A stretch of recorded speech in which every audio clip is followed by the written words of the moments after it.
Hello. क्या सुना था कभी ऐसा भी होता है? निकिता ने प्रमोशन और मेहनताना छीनकर बर्बाद किया और राधिका मैडम ने रिकॉर्ड खराब कर जॉब से निकालने की कोशिश की प्रीति टीचर को प्रिंसिपल बनाने। यूं तो राधिका मैडम ने बहुत कुछ किया, कई बार बहुत तकलीफ दी, आंखें नम रही, लेकिन 2 इंसिडेंट बहुत खतरनाक थे। चलो पहला बताती हूँ। फाइनल एग्ज़ाम का टाइम था। हर क्लास के पांचों टीचर एक साथ एक-एक क्लास में बैठकर एग्ज़ाम के पेपर करेक्शन कर रहे थे। मैं उस वक्त 4th की क्लास की टीचर थी और हम 4th के पांचों टीचर अभी जो सेकेंड डी की क्लास है उसमें बैठकर करेक्शन करते थे।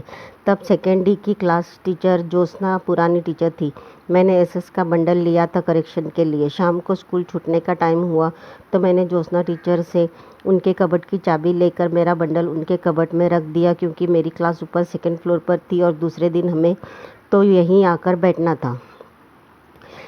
दूसरे दिन मैं स्कूल गई और ज्योत्सना टीचर से उनके कबर्ड की चाबी लेकर कबर्ड खोला और मैं हैरान हो गई ये देखकर कि मेरा पेपर का बंडल कबर्ड में नहीं था।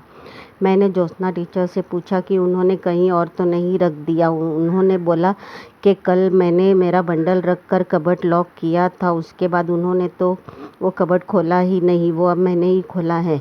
मैंने फिर से आकर कबर्ड चेक किया लेकिन बंडल नहीं मिला। मैंने सबसे पूछा, किसी को मेरा बंडल मिला? जबकि मुझे अच्छी तरह से याद था मैंने वहीं ही रखा था।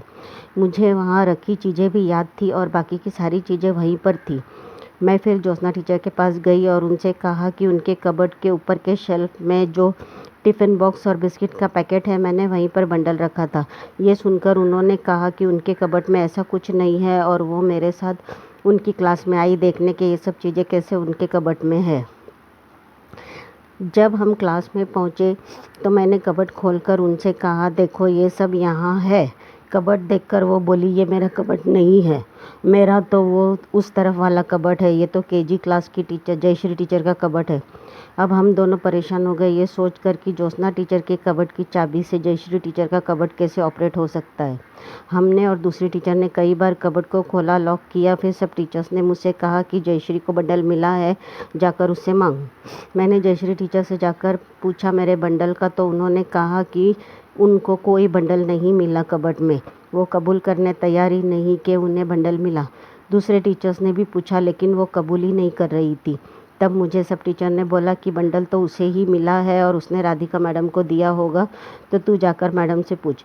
मैंने राधिका मैडम को चाबी की बात बताई और उनसे पूछा कि जयश्री टीचर ने उन्हें बंडल दिया क्या। राधिका मैडम ने कहा उन्हें किसी ने कोई बंडल नहीं दिया। अब मैं तो रोने लगी, बहुत टेंशन में आ गई। बंडल अगर नहीं मिला तो बच्चों के मार्क्स कैसे दूंगी, रिज़ल्ट कैसे बनेगा? मेरी हालत बहुत ख़राब हो गई। राधिका मैडम मुझे डांटने लगी, मुझे केयरलेस कहा और बोली अब पेरेंट्स को तुझे ही जवाब देना होगा बंडल मिसप्लेस किया है तो। पूरा दिन मैं भूखी प्यासी सबके पास जाकर पूछती रही, किसी को बंडल मिला? हर जगह ढूंढती रही लेकिन बंडल नहीं मिला। शाम को घर आकर भी रोती रही, भूखी प्यासी पूरी रात टेंशन में रोती रही। फिर अगले दिन स्कूल में जाकर भूखी प्यासी पूरा टेंशन में फिर राधिका मैडम ने मुझे मेमो दिया। मेमो लेकर क्लास में आकर मैं रोने लगी। मेरा रिकॉर्ड बहुत अच्छा था और मैंने स्कूल में बहुत काम भी किया था, लेकिन अब ये मेमो की वजह से मेरी सारी मेहनत बर्बाद हो गई। शुक्र था कि सब सीनियर टीचर्स मेरे साथ थे। मेमो मिलने पर उसका जवाब देना होता है। मुझे टीचर्स ने कहा कि जो हुआ है वो पूरा लिख दे और लिख दे एक टीचर के कबर्ड की चाबी से। अगर दूसरी टीचर का कबर्ड खुलता है तो उसे मैं ऑपरेट हो रहा है तो उसमें मेरी क्या गलती। मेमो का जवाब लिखकर मैंने राधिका मैडम को दिया। जवाब पढ़कर वो एकदम भड़क गई, बोली ऐसा कोई जवाब लिखता है क्या? और उन्होंने उसे फाड़कर फेंक दिया और बोला दूसरा लिखो और उसमें कबूल करो कि बंडल मिसप्लेस किया है तुमने। मैंने आकर टीचर्स को बताया क्या हुआ। वे बोले लिख कर फिर से दे, लेकिन वही लिख जो सच है, जो सही नहीं वो कैसे लिखेगी।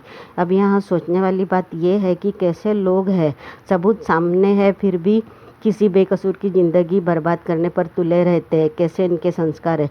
निकिता ने भी ऐसे ही गलत करके मुझे बर्बाद किया क्योंकि मैनेजमेंट सही नहीं है।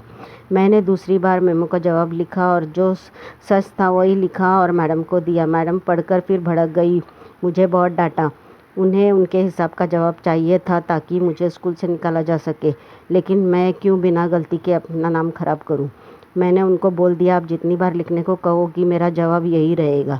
अब उनकी प्रॉब्लम ये थी कि इस जवाब के साथ वो मेमो मेरी फ़ाइल में नहीं रख सकती थी, क्योंकि उस जवाब से मेरी नहीं स्कूल की गलती सामने आ रही थी। कुछ ने कहा कि ये उल्लासनगर के सस्ते कबर्ड लाए हुए हैं इसलिए ऐसा हो रहा है।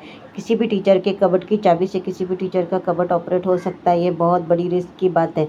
फिर मैडम ने गुस्से में मेरा जवाब और मेमो फाड़ दिया। मेमो का मैटर तो ख़त्म हुआ, लेकिन बंडल कहाँ है ये नहीं पता। फिर सब टीचर ने बोला बंडल मैडम के पास ही जयश्री टीचर ने दिया है और मैडम ने ही उसे बंडल नहीं मिला ये बोलने के लिए सिखाया है। तो अब हम सब मिलकर मैडम से बात करेंगे। फिर सब सीनियर टीचर मिलकर मैडम के पास जाकर मेरा बंडल देने के लिए बोले और बोले अगर बंडल नहीं दिया तो हम सब मैनेजमेंट के पास जाएंगे, क्योंकि ऐसा किसी को भी फंसाया जा सकता है। कल को हमारे साथ भी कुछ भी हो सकता है, हमारे भी कबर्ड से कुछ भी निकाल कर हमें भी फंसाया जा सकता है। तब जाकर राधिका मैडम ने उनके कबर्ड से मेरा एसएस का बंडल निकाला और उनके टेबल पर फेंक कर दिया और बोली ये बंडल प्यून को झाड़ू मारते टाइम लास्ट की बेंच पर पड़ा हुआ मिला। अगर मैंने बंडल मिसप्लेस किया होता तो ये मुझे सीधे मैनेजमेंट के पास ले गई होती, इतनी आसानी से उसने मेरा बंडल दिया नहीं होता। समझ नहीं आता इन लोगों को इतना झूठ बोलने कैसे आता है। अगर मैंने कुछ दिन बाद पता चला मुझे जिस दिन मेमो दिया उसकी पहली वाली रात को राधिका मैडम ने जयश्री टीचर को रात 9 बजे जयंती भाई सर के ऑफिस में जाकर उनसे मेरे बारे में बंडल मिसप्लेस करने का कंप्लेंट करने बोला था। जयंती भाई सर मुझे मेरे टैलेंट की वजह से बहुत अप्रिशिएट करते थे, इसलिए उनके पास मेरा नाम खराब करने इतना बड़ा कारनामा किया गया। जयश्री टीचर रात को सर के ऑफिस में गई और मैं केयरलेस हूँ, मैंने बंडल लास्ट बेंच के पे मिसप्लेस किया है, लास्ट बेंच पे पड़ा हुआ मिला है और न जाना क्या क्या बोलने के लिए बोला और वो सब वो बोलकर आई। मुझे बुरा बनाया गया। कुछ दिनों बाद प्रीति टीचर ने जॉब छोड़कर चली गई। फिर निकिता को गैर कानूनी तौर पर अपॉइंट किया गया, क्योंकि मेरी तो बहुत झूठी बुराई की गई थी। ये मैनेजमेंट ने गलत लोगों को अपॉइंट किया। राधिका सही नहीं थी, लेकिन निकिता तो झूठ और माल प्रैक्टिस में राधिका क्या सबकी बाप है। उसे सिर्फ 420 आती है। ऐसे गलत लोग जो रहते हैं वो स्कूल में सही से काम नहीं करते हैं और टीचरों को एक दूसरे के साथ लड़ाते हैं। डिवाइड एंड रूल करके इन्हें सरवाइव करना रहता है, क्योंकि इनका अपॉइंटमेंट इलीगल रहता है, इसलिए ये टीचर को एक होने नहीं देते। टीचर्स अगर यूनाइटेड रहेंगे तो इनको प्रॉब्लम हो जाएगा। ये इलीगल इनका अपॉइंटमेंट रहता है और ये बहुत सारी 420 माल प्रैक्टिस करते हैं। इसलिए निकिता मैडम ने तो डिवाइड एंड रूल पॉलिसी अपनाई है। एक टीचर के खिलाफ दूसरी टीचर को भड़काना, यही काम करती है ये। स्कूल का स्टैंडर्ड के बारे में ये कुछ सोचती नहीं है, कुछ देखती नहीं है, सिर्फ ये अपना मकसद हल करती है, अपना कैसा पैसा बढ़ाना, कैसे अपनी कुर्सी बचा कर रखना। और मैनेजमेंट को पता नहीं क्यों ऐसे लोग ही पसंद आते हैं। काम करने वाले लोग इनको पसंद ही नहीं आते हैं। इनको काम करने वाले लोग चाहिए ही नहीं। इसका मतलब स्कूल का स्टैंडर्ड का क्या है पोजीशन, उससे इनको कोई परवाह ही नहीं है।